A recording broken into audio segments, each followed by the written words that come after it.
Buat kasih setia di dalam hidupku, bersyukur,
kepadamu untuk setiap perbuatan baik, untuk setiap perlindungan, setiap berkat yang sudah Tuhan curahkan sepanjang minggu ini.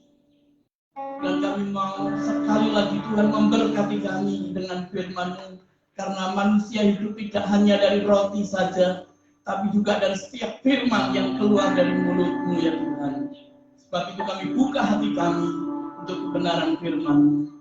Terima kasih Tuhan, untuk bungkus kami dengan kuasa darah-Mu, supaya selama kami merenungkan firman-Mu, kami ada dalam naungan-Mu ya Tuhan. Dalam nama Tuhan Yesus kami berdoa. Amin. Amin. Shalom, saudaraku. Saya minta maaf karena sebetulnya jadwalnya minggu ini kita perjamuan kudus, tapi karena lalai mungkin ternyata persediaan anggur itu habis dan tidak sempat beli lagi. Untuk itu, saya berharap bisa kita laksanakan minggu depan. Mari kita sama-sama belajar firman Tuhan. Hari ini saya ingin mengajak kita belajar tentang para pembawa damai.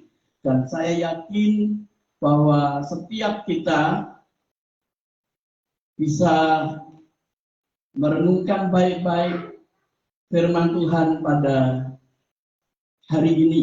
Karena apabila kita gagal menjadi pembawa damai dalam kehidupan kita sebagai orang percaya, itu artinya kita gagal mencapai garis akhir dalam pertandingan iman kita. Dan ayatnya ada di Matius pasal yang ke-5 ayat yang ke-9. Firman Tuhan berkata, berbahagialah orang yang membawa damai, karena mereka akan disebut anak-anak Bapa. Terus kemudian saudaraku yang kekasih, ada satu ayat yang luar biasa, karena ini keindahan orang-orang yang membawa damai. Dan hari-hari ini dunia sedang membutuhkan damai, karena peperangan terjadi di mana-mana, baik itu perang secara militer maupun perang secara politik, di mana tahun politik sudah dekat, sehingga seluruh dunia secara universal krisis dialami oleh hampir banyak negara, hampir semua negara mengalami krisis. Dan kemudian yang namanya ketidaktenangan atau kehilangan damai itu sedang melanda seluruh umat manusia. Oleh sebab itu alangkah indahnya apabila kita bisa membawa damai. Karena firman Tuhan mengatakan dalam Roma pasal yang ke-10 ayat yang ke-15 dalam versi terjemahan lama dikatakan begini, dan bagaimanakah mereka itu hendak memberitakan jikalau tiada disuruh, seperti yang tersurat, alangkah eloknya segala tapak kaki orang yang membawa kabar kesukaan dari hal yang baik. Dalam versi lain dikatakan betapa indahnya kedatangan orang yang membawa damai. Jadi ini yang dunia sedang butuhkan, dan saya pikir kita juga sedang membutuhkan yang namanya damai hari-hari ini. Sebab itu saudaraku yang terkasih, bahwa damai itu harus kita miliki supaya kita bisa membawa damai kepada dunia ini. Tapi siapa yang dapat menjadi pembawa damai? Saya percaya bahwa pasti kita sudah mengarah pada itu adalah orang percaya. Tapi kriterianya seperti apa orang yang bisa membawa damai itu? Ada yang kenal nggak tokoh ini?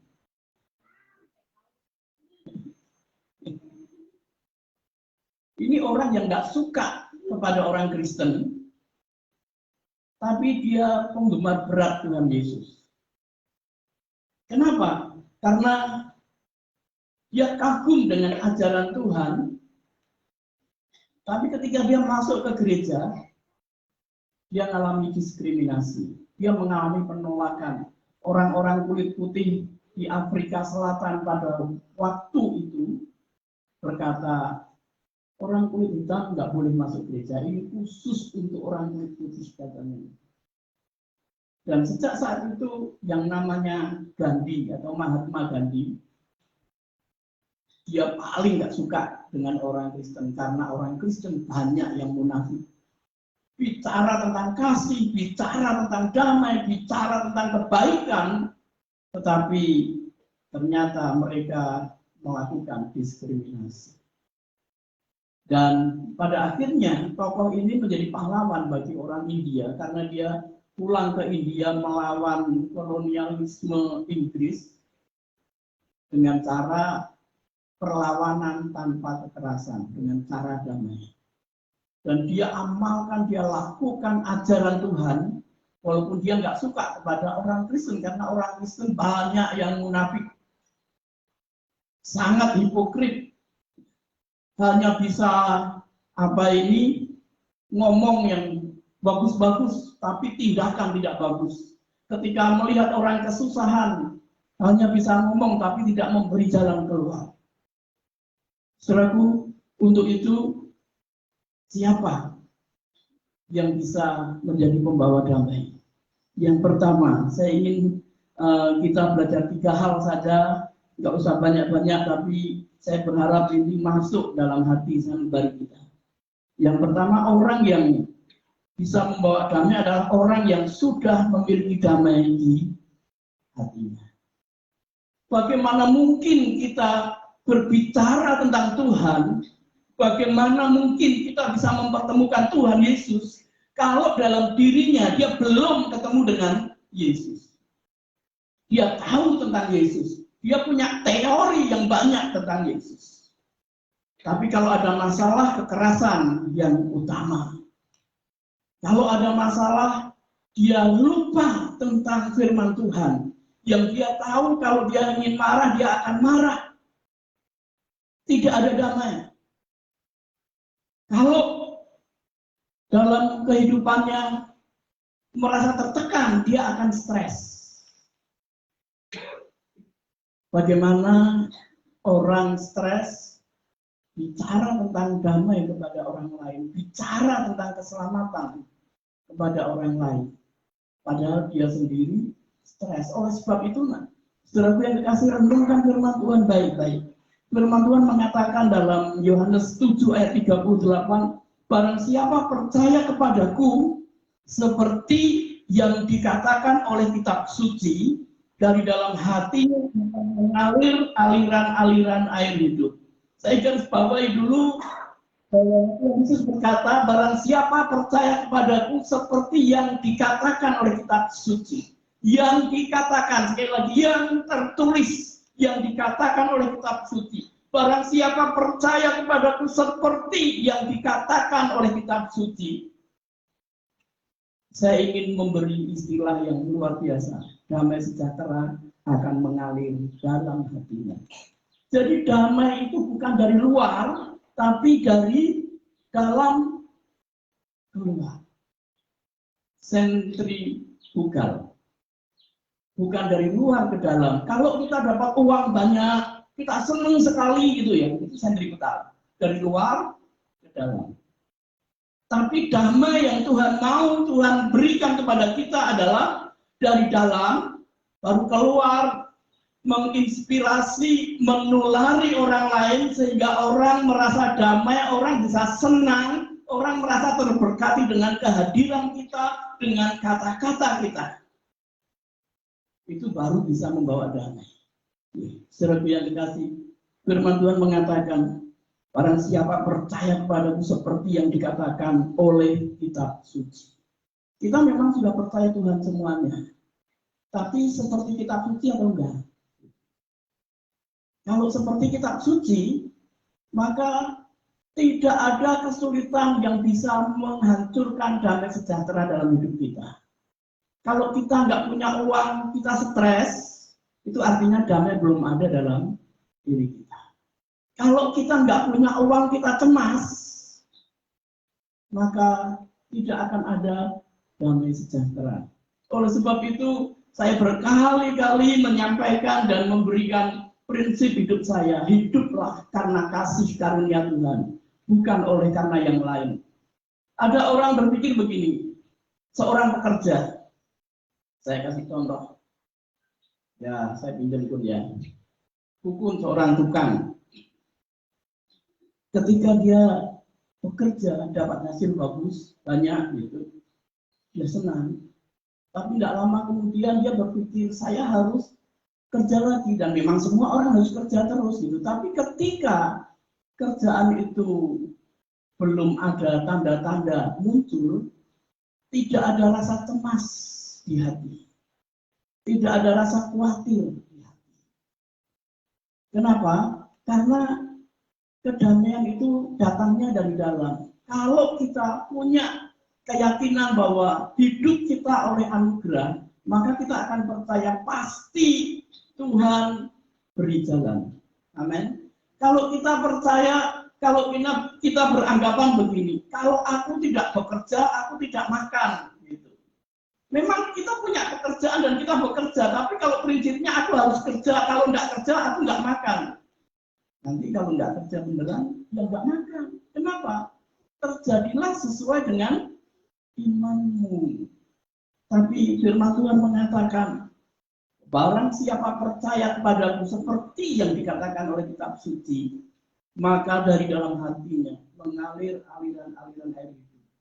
Walaupun nggak punya uang, mungkin uang hanya pas-pasan, tetapi percayalah bahwa kalau kita hidup oleh anugerah, hidup oleh kasih karunia Tuhan, cara Tuhan menolong itu di luar dari apa yang bisa kita pikirkan.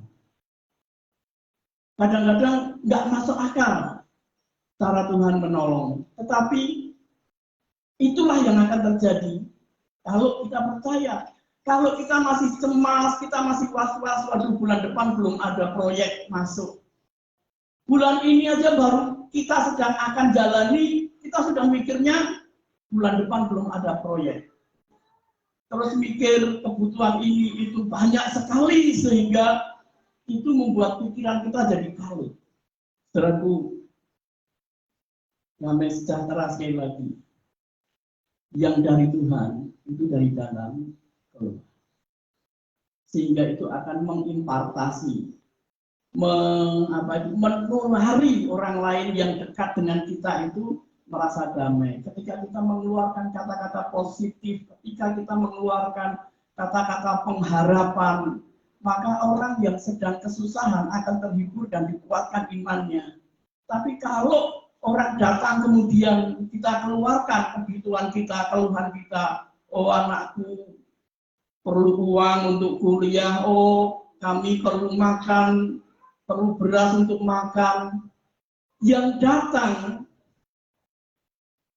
datang kepada kita, padahal pengen curhat, tapi dengan begitu mungkin yang datang akan berkata, yuk kita nangis bareng, gitu kan? Kenapa? Sama-sama mengeluh, saudaraku. Jadi orang yang membawa damai itu orang yang sudah memiliki damai di hatinya.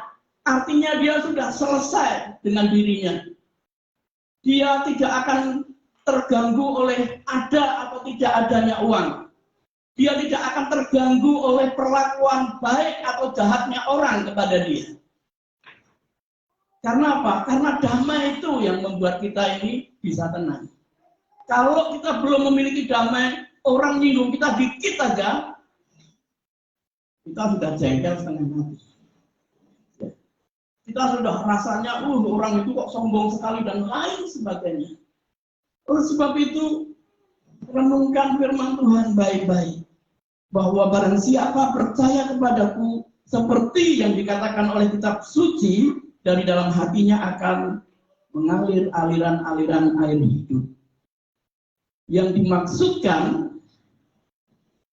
dimaksudkannya ialah roh yang akan diterima oleh mereka yang percaya kepadanya, sebab roh itu belum datang karena Yesus belum dimuliakan.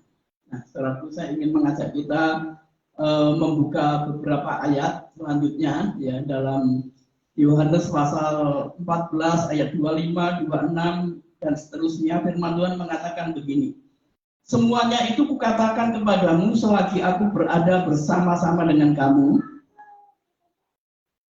Tetapi penghibur yaitu Roh Kudus yang akan diutus oleh Bapa dalam namaku, dialah yang akan mengajarkan segala sesuatu kepadamu dan akan mengingatkan kamu akan semua yang telah kukatakan kepadamu. Ayat 27 yang penting. Damai sejahtera kutinggalkan bagimu. Damai sejahteraku kuberikan kepadamu, dan apa yang kuberikan tidak seperti yang diberikan oleh dunia kepadamu. Jangan gelisah dan jangan gentar hatimu. Saudaraku yang dikasih, ini dikatakan oleh Tuhan menjelang dia mau disalibkan. Jangan gelisah, dia bilang begitu. Jangan cemas, jangan khawatir. Ojo melang-melang gitu kalau dalam bahasa Inggrisnya.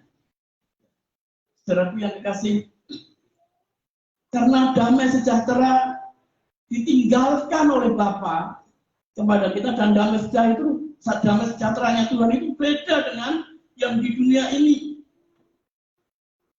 Kalau orang berpikir bahwa kalau punya uang banyak, dia akan senang hidupnya, dia akan bahagia hidupnya, maka ada banyak orang kaya yang bunuh diri. Dan artinya tidak mungkin mereka bunuh diri kalau punya uang banyak itu menjamin kebahagiaan. Karena bahagia tidak selalu berdasarkan dengan banyaknya uang. Memang menyenangkan banyak uang, tetapi ingat bahwa kita punya tujuan yang jelas dalam hidup kita, yaitu tujuan kita adalah berkumpul bersama Bapa di surga. Oleh sebab itu kita harus merintis jalan itu dengan cara hidup kita ini buat damai, buat tenang untuk di dunia ini. Karena ketika kita tenang, kita bisa berpikir jernih. Ketika kita tenang, kita bisa melakukan segala sesuatu dengan baik karena kita sedang ada dalam damai. Jadi ketika damai sejahtera itu ada, saya percaya bahwa kita akan menjadi orang-orang yang berhikmat, menjadi orang yang bijak. Karena hidup sekali aja kok dibuat ngenes. Hidup sekali aja kok dibuat susah, hidup sekali aja kok dibuat sedih. Gara-gara apa? Oh, aku nggak punya ini, nggak punya itu. Santai saja, saudara yang dikasih. Saya pernah, saudaraku gini, dalam satu hari makan cuma sekali, itu cuma roti gandum, rotinya orang Banjar itu. Satu habis, tapi setelah itu nggak ada lagi uang, nggak ada lagi apa-apa. Dan itu tidak membuat saya, aduh, pelayanan kok kayak gini ya. Lebih baik aku bekerja dan lain sebagainya. Enggak. Tuhan panggil saya untuk melayani Tuhan. Saya percaya Tuhan memelihara hidupku. Kalau kita ngomong gitu sedang duitnya banyak, mudah saudaraku. Tapi ketika nggak ada uang, kita berkata, aku percaya bahwa Tuhan memelihara hidupku. Itu dibutuhkan mental, dibutuhkan iman yang kuat. Saudaraku, waktu saya ada dalam kondisi seperti itu, saya tinggal di sebuah kos-kosan atau barak itu di Jalan Bukit Batu Suli sana. Kumpul sama mahasiswa, kiri kanan ngajak minum semuanya, tapi saya tidak pernah minum di situ. Apakah saya nggak doyan? Oh, saya doyan. Tapi kalau saya minum di situ, sama dengan saya memberi contoh yang tidak baik. Dan suatu kali ketika pas tidak ada apa-apa,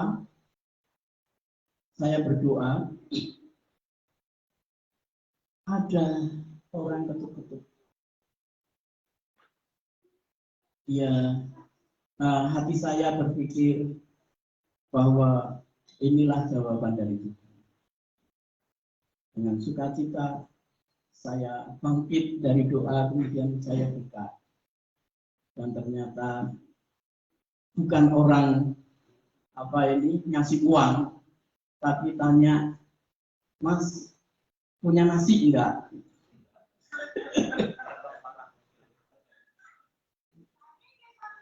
Dan setelah yang dikasih, saya bilang, waduh, enggak ada apa-apa, saya bilang begitu. Terus kemudian orang itu pergi, saya berdoa lagi. Dan ketika saya berdoa,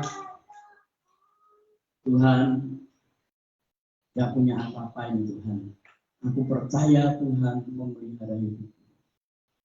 Dan ada orang ketuk-ketuk lagi. Kemudian saya bersukacita, pasti ini yang duit datang, gitu kan? Nggak tahunya orang bawa beras, bawa ayam mentah, bawa sayur, dan lain sebagainya. Senang saya, hari ini makan besar, saya pikir begitu kan. Terus setelah orangnya pergi, saya ucapkan terima kasih. Ada orang ketuk-ketuk lagi, nah ini giliran duit dalam hati. Nggak tahunya orang tadi masuk lagi katanya, Mas, tadi ada orang kesini kayaknya bawa bungkusan, ya sudah, sana masak.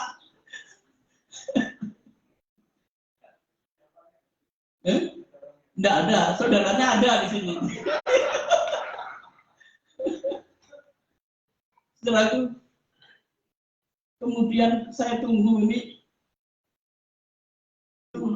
sebentar Mas katanya. Dia manggil istrinya, walaupun waktu itu belum resmi jadi istrinya. Masa saya baca Alkitab setelah makan baru kita makan bersama. Ketika mereka pulang, orang ketuk-ketuk lagi. Baru saya berkata, Tuhan, jangan ngeprank. Kemudian ada seorang ibu datang dan berkata, apakah di sini tempat tinggalnya pendeta Stephen? Iya betul, saya bilang begitu. Bapaknya mana ya katanya? Loh, saya ini Pak Stephen, saya bilang begitu. Karena dia pikir pendeta Stephen itu sudah tua begitu kan, nggak tahunya masih bujangan. Jadi dia bilang, Pak, ini ada berkat. Nah baru saya ces dalam hati. Terus dia bilang hari Jumat nanti pada waktu itu hari Selasa. Minta tolong menyampaikan firman Tuhan di kantor Bapeda Kalteng. Itu di jalan Diponegoro. Dan dari kesaksian ini saya ingin bersaksi bahwa kesulitan boleh melanda kita, tapi jangan pernah khawatir dan jangan pernah kehilangan pengharapan. Karena kalau kita hidup dalam pengharapan, damai sejahtera itu senantiasa menguasai hati kita. Sehingga orang yang dekat dengan kita itu akan ketularan pengharapan. Melihat hidup kita, cara kita ngomong, itu membawa damai bagi orang lain. Jangan sampai kita ini hidup dalam keluhan, dikit-dikit ngeluh, ngeluh kok dikit. Jadi yang kasih membawa damai artinya kita memiliki damai dulu. Dan Yesus berkata, damai yang kuberikan kepadamu itu beda dengan dunia ini. Dunia ini apa sih yang bisa ditawarkan? Karena banyak orang kaya juga hidupnya sedih, ngakunya stres dan lain sebagainya. Sehingga apa yang Tuhan berikan itu sesungguhnya cukup modal bagi kita untuk mengimpartasi, untuk menulari orang-orang di sekitar kita. Itulah yang namanya pembawa damai. Karena damai sudah kita miliki. Yang kedua, orang yang bisa membawa damai adalah orang yang hidup dalam pengampunan. Kalau kita membaca Matius pasal 6 ada doa Bapa kami, ya kan? Dalam doa Bapa kami itu dikatakan, ampunilah kami seperti kami mengampuni orang yang bersalah kepada kami. Di akhir doa Bapa kami setelah selesai, Yesus menekankan lagi begini. Dalam ayat yang ke-14, karena jikalau kamu mengampuni kesalahan orang, Bapamu yang di surga akan mengampuni kamu juga. Kalau kita tidak mengampuni, berarti Bapa juga tidak mengampuni. Kalau Bapa tidak mengampuni, masuk surga apa neraka? Ya pasti neraka. Saya nggak akan tanya karena nanti dijawabnya nggak karuan, ya kan? Pasti kalau Bapa tidak mengampuni, kita tidak akan masuk surga. Orang yang bisa membawa damai adalah orang yang sudah hidup dalam pengampunan. Orang yang sudah selesai dengan dirinya tentang keuangan. Oh, rupanya tadi ada yang puji Tuhan, kita bisa laksanakan.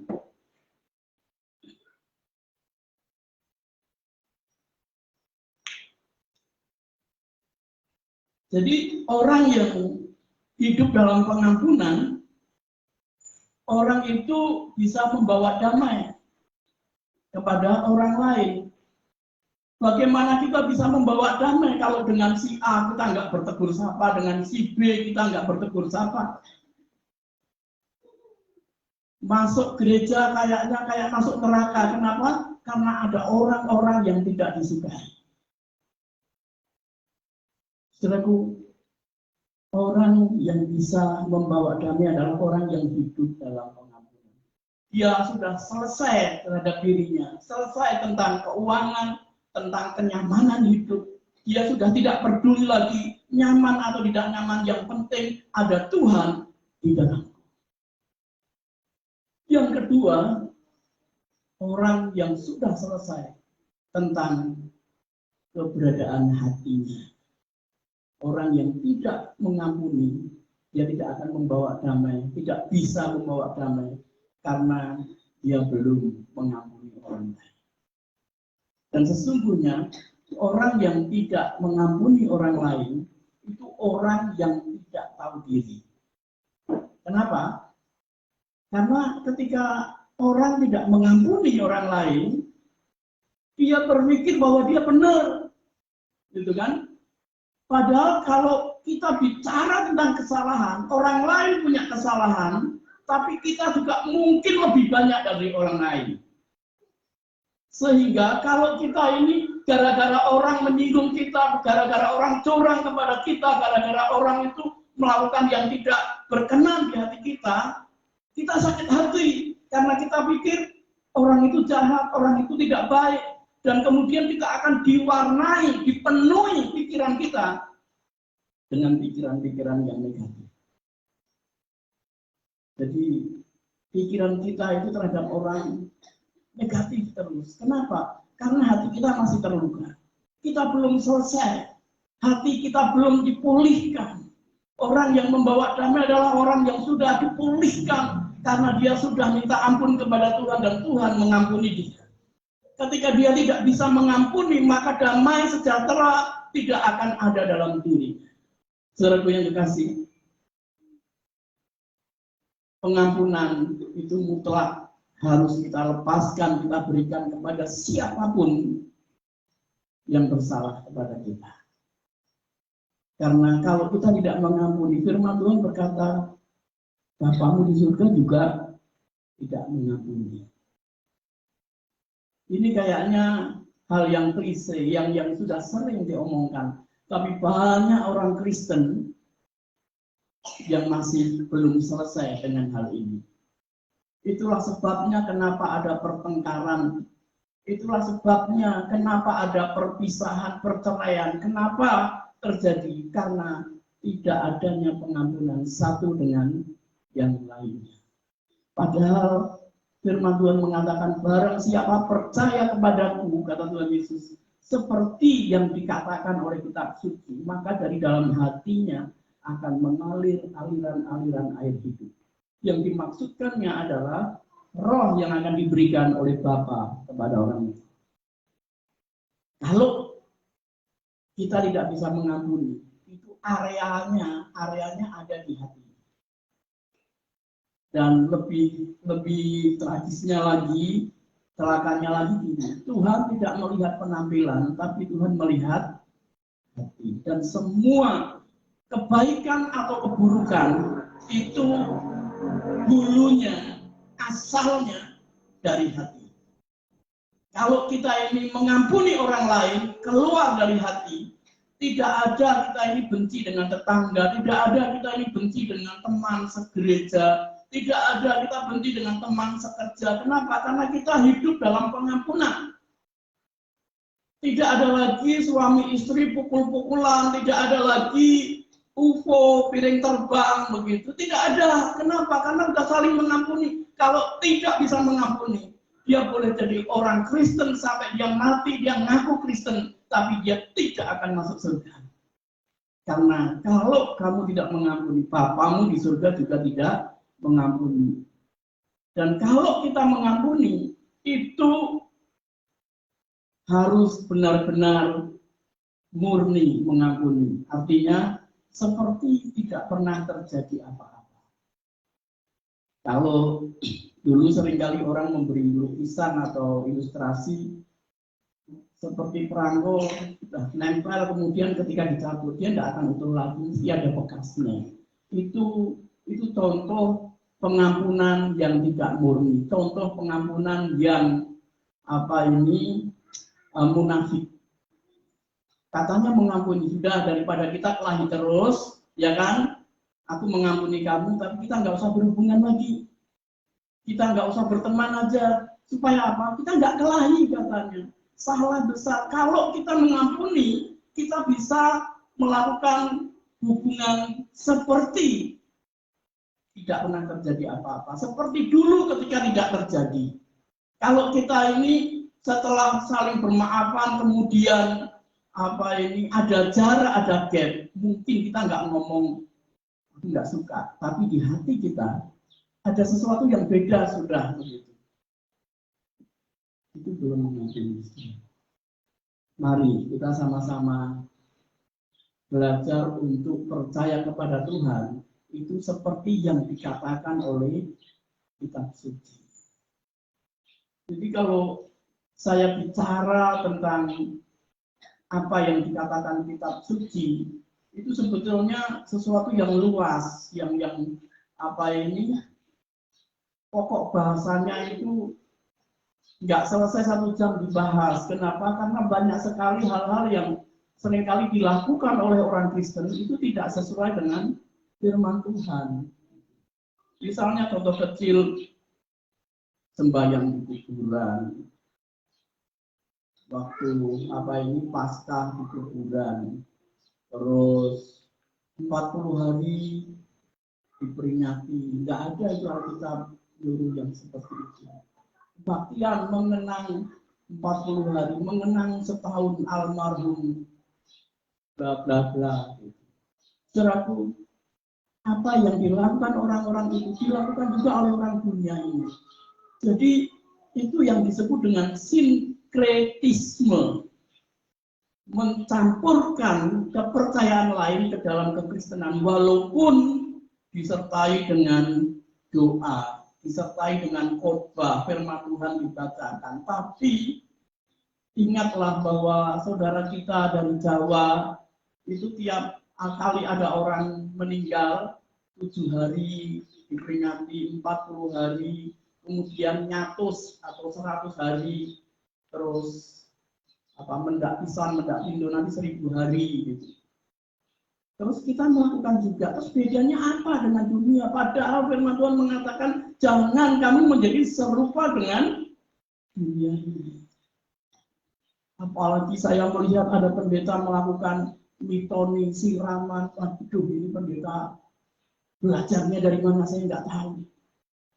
Itu bukan Ada nggak di Alkitab menceritakan orang hamil 7 bulan kemudian siraman? Oh, itu orang Jawa kok. Gitu.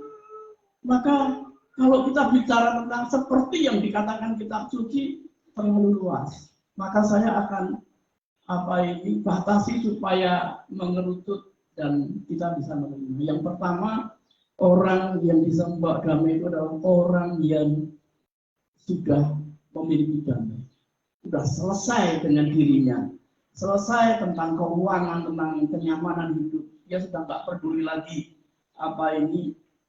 susah senang itu bukan karena banyak atau sedikitnya uang, tapi bagaimana dia bisa bersekutu dengan Tuhan dan bisa menerima apa yang Tuhan beri. Kalau kita belum bisa bersyukur menerima apa yang Tuhan beri, maka uang sebesar apapun kita akan merasa kurang terus. Orang yang membawa damai adalah orang yang hidup dalam pengampunan. Sudah selesai dengan perasaannya dia. Dia nggak peduli orang menghina dia, meremehkan dia, merendahkan dia. Dia nggak peduli. Dia misalnya orang menolak dia, tidak menerima dengan baik, tidak peduli dia. Kenapa? Dia sudah selesai.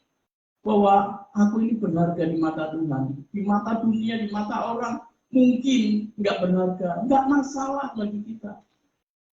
Makanya seringkali saya itu kalau berpenampilan itu apa adanya. Sampai ada orang datang ke tempat saya, tanya, ini rumah pendeta Stephen? Iya. Mana orangnya? Ya saya ini, saya bilang gitu. Kok pakai celana pendek? Katanya. Kok pakai kaos gitu? Lu memangnya kalau pendeta itu harus pakai jas 24 jam? Kan aneh. Hari-hari biasa orang datang ke rumah mau melihat penampilan pendeta, mungkin pakai lengan panjang, pakai dasi. Ya enggak lah, pendeta juga manusia. Kalau pakai celana panjang terus, geraknya juga enggak nyaman, gitu kan. Nah, saya enggak peduli, makanya misalnya saya pergi kemana, makan di warung, walaupun saya celana pendek, dalam hati saya yang penting saya bawa uang, harganya berapa saya bisa bayar, saya enggak akan minder dengan keadaan saya. Kenapa? Sudah selesai dengan perasaan, dengan perlakuan orang baik atau jahat, enggak masalah buat saya. Saudaraku, saya punya teman itu teman akrab saya, teman dulu satu rumah dengan saya, sama-sama bujang begitu. Tapi ketika keadaan berubah, saya tetap jadi seperti sekarang ini, artinya bukan orang kaya, dianya jadi orang kaya, perlakuannya berubah. Tapi saya tidak akan berubah dengan dia. Ketika dia ngasih brosur, ini mau ngadakan KKR, tolong beli, saya beli berkali-kali. Kemarin baru datang setelah KKR selesai, dia bilang, "Friend, terima kasih ya, saya jual apapun dibeli terus." Kenapa? Walaupun dia memperlakukan saya tidak baik, setidaknya meremehkan saya nggak peduli karena saya ikut Tuhan, bukan ikut manusia. Jadi ketika dia menawarkan sesuatu, saya harus tetap baik sama dia. Dan ini merupakan bukti, sudah selesai atau belum, itu bagaimana kita bersikap. Kalau dengan orang yang menjengkelkan, terus kita ini wajah kita kayak ujung pepaya merengut terus, belum selesai kita. Kalau perlakuan kita, sikap kita kepada orang yang tidak menyenangkan, kita bersikap lain, belum selesai. Saudaraku, pengampunan itu artinya tidak pernah terjadi apa-apa dan kita tetap enjoy dengan orang. Saudaraku, kadang-kadang kalau mikir sakit hati, mikir direndahkan, ketika orang itu datang ke rumah saya jam 11 malam, ketuk-ketuk saya buka, saya suguhi minum, jam 3 pagi baru mau pulang, istri saya, "Jangan pulang dulu, dibikinkan mie, makan mie bareng-bareng." Nggak jadi pulang sampai pagi jam 7 baru pulang. Dia pulang tidur di rumah. Dia pulangnya saya harus bungkusi tempe, macam-macam. Dalam hati saya, saudaraku, Tapi kalau kita bisa enjoy, itu merupakan suatu bukti ketulusan hati aja. Kita udah selesai dengan perasaan. Tapi coba ketika saya datang, nggak bisa langsung wujud-wujud langsung masuk ke rumahnya dia. Itu ada backgroundnya, ada penjaganya. Sebentar katanya, aku tanya dulu orangnya mau ditemui apa enggak. Bayangkan. Kalau mikir sakit hati, sakit hati. Tapi kalau kita sakit hati, kita kalah. Kita nggak bisa membawa damai. Jadi selesaikan hati kita dengan perasaan yang tidak baik. Karena seringkali Tuhan bilang bahwa emangnya aku butuh persembahan ini. Bukan persembahan yang kehendaki, tapi belas kasihan, artinya hati yang taat kepada Tuhan. Walaupun persembahannya banyak, kalau hatinya nggak benar, Tuhan nggak terima. Itu disampaikan Tuhan kepada Saul. Tuhan bilang melalui Nabi Samuel, nanti tunggu aku datang, kata Samuel. Tapi ketika ditunggu-tunggu Samuel belum datang, si Saul ini nekat mempersembahkan korban. Padahal itu haknya imam. Tidak boleh orang awam melakukan persembahan itu. Tapi karena dia pikir Samuel nggak datang-datang, musuh sudah dekat, maka dia lakukan persembahan. Karena dia berpikiran kalau dia sudah membakar korban, Tuhan menolong. Gitu. Tapi Tuhan bilang, emang persembahan yang aku kehendaki? Enggak, yang aku kehendaki itu ketaatan. Kalau kita nggak sesuai dengan apa yang dikatakan oleh kitab suci, maka tidak akan ada air yang mengalir dari dalam ini. Jangan sentripetal, jangan dari luar masuk ke dalam, tapi sebaliknya ubah arahnya dari dalam keluar. Damai itu akan membawa, menulari, mempengaruhi orang lain. Dan yang ketiga dan terakhir, orang yang bisa membawa damai adalah orang yang hidup dalam pengajaran.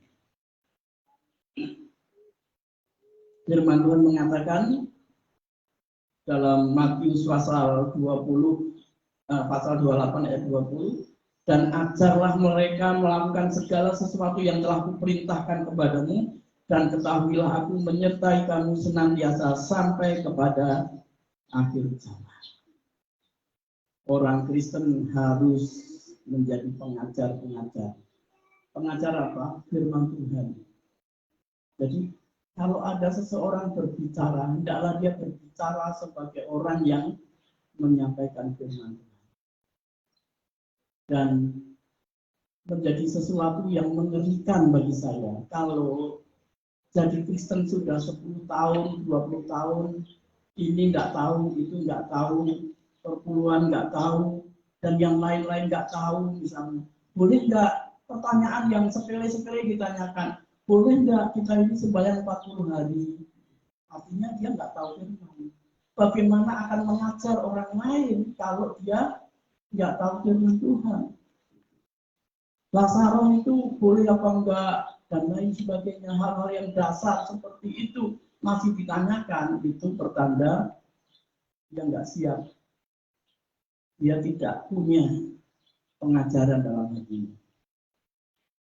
Dan terus gunanya apa jadi Kristen? Sudah puluhan tahun jadi Kristen, baca Alkitab belum untung, belum tuntas, belum tatam. Itulah sebabnya kita nggak tahu apa-apa. Pertanyaannya, niat nggak sih jadi Kristen? Gitu. Kalau jadi Kristen sungguh-sungguh, masa baca kitab sucinya aja nggak mau? Padahal orang lain berkata kalau mengaji, kalau baca kitab suci itu ibadah. Nah kalau kita baca kitab suci kita aja ogah-ogahan. Untung kok sekarang ini ada aplikasi. Kalau zaman dulu orang bawa Alkitab semuanya, jangan-jangan penuh debu Alkitab kita karena nggak pernah dibuka. Sekarang sudah nggak relevan lagi bicara tentang Alkitab yang penuh debu karena sekarang sudah nggak pakai Alkitab yang pakai buku itu lagi. Makanya kita juga nggak relevan sebetulnya bilang mari kita buka Alkitab kita. Relevannya itu mari kita sentuh Alkitab kita. di Alkitab di aplikasi di HP kita. Dan firman Tuhan mengatakan dalam Maleakhi pasal 2 seperti yang minggu lalu saya sampaikan, sebab bibir seorang imam memelihara pengetahuan dan orang mencari pengajaran dari mulutnya. Sebab dialah utusan Tuhan semesta alam. Saya selalu sambung terus ada hubungannya supaya kita paham. Siapa imam itu? Bukan hanya pendeta, tapi setiap kita adalah imam. Karena dalam 1 Petrus 2 ayat 9 mengatakan, kamulah imamat yang rajani. Bangsa yang kudus, kepunyaan Tuhan sendiri, yang telah memanggil kamu keluar dari gelap pada terangnya yang ajaib, untuk memberitakan perbuatan-perbuatan yang besar. Kita imamat yang rajani. Kita sudah belajar bedanya imam pada perjanjian lama dan imam pada perjanjian baru, yaitu imamat yang rajani. Dari mulut kita dikatakan bahwa bibir seorang imam memelihara pengetahuan dan orang mencari pengajaran dari mulutnya. Kenapa begitu? Iya, karena kita ini utusan Tuhan. Kalau utusan Tuhan tadi bilang, Tuhan Yesus berkata, ajar mereka melakukan segala sesuatu yang telah kuperintahkan kepadamu. Ingat dan ketahuilah bahwa aku menyertai kamu sampai pada akhir zaman. Kalau kita memahami akan hal ini, saya percaya membaca kitab suci menjadi suatu kesukaan bagi kita. Jangan lebih suka film, lagu-lagu dunia, bukan nggak boleh, silahkan nonton film, nggak dosa. Tapi kalau persentasenya 10/90 ya keterlaluan. 10%-nya untuk hal rohani, 90-nya untuk dunia. Saudaraku, menjadi pengajar-pengajar di dalam Tuhan artinya kita siap mempertanggungjawabkan iman kita. Kalau ada orang tanya tentang Yesus, tentang keselamatan, kita harus bisa ngomong kepada mereka. Kalau nggak bisa ngomong, mari belajar sama-sama. Masih ada kesempatan. Kesempatannya kapan? Hari ini. Kalau besok ada umur, besok ada kesempatan. Kalau nggak ada umur, jadi game over sudah. Makanya sebelum game over, mari kita sama-sama belajar firman Tuhan sebanyak-banyaknya. Karena dari mulut imam ini ada pengetahuan, dan dari mulutnya dia orang mencari pengajaran. Tidak akan ada perdebatan kalau kita bisa membawa damai dengan baik, dengan perilaku, dengan karakter, dengan sikap, attitude yang bagus. Saya percaya bahwa setiap perkataan kita orang akan mempertimbangkannya, orang akan mendengarkan kita. Tapi kalau perilaku kita tidak bagus, terus kemudian masih sering ada anjay dalam mulut kita, di mana orang mau mendengarkan kita. Pengajaran harus ada dalam hidup kita. Kalau kita sudah jadi Kristen 20 tahun atau 30 tahun atau paling rendah misalnya sudah 4-5 tahun gitu. Kenali kitab kita dengan baik. Baca dengan sungguh-sungguh. Makanya saya kalau ada waktu luang, kadang mau tidur, bangun tidur, firman Tuhan terus. Firman Tuhan. Habis nge-share renungan, buka aplikasi Alkitab, dengar firman Tuhan. Dan dari situ saya bisa ngomong seperti sekarang ini. Saya tidak akan bisa ngomong kalau saya tidak baca Alkitab.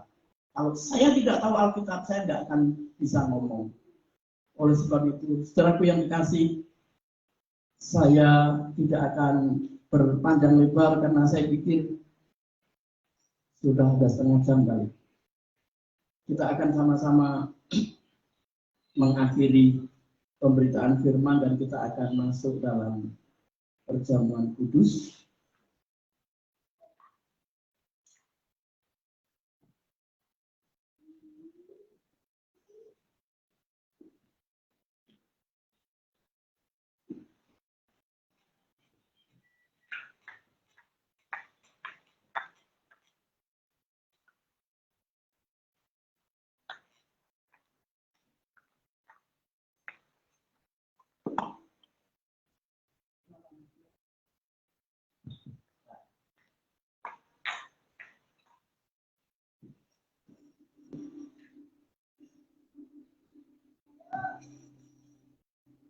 Mari kita berdoa.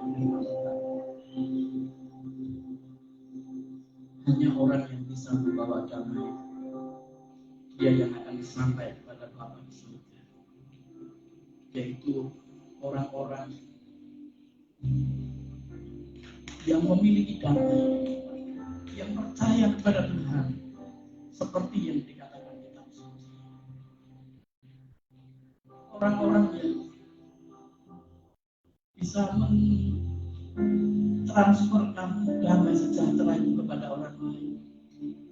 Orang yang hidup dalam pengampunan, tidak mudah sakit hati, tidak mudah tersinggung, tetapi dengan damai mengampuni orang lain dan hidup di dalam pengajaran, artinya menjaga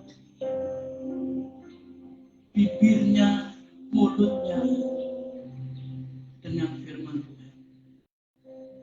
Sangat pujian kita.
Terima kasih.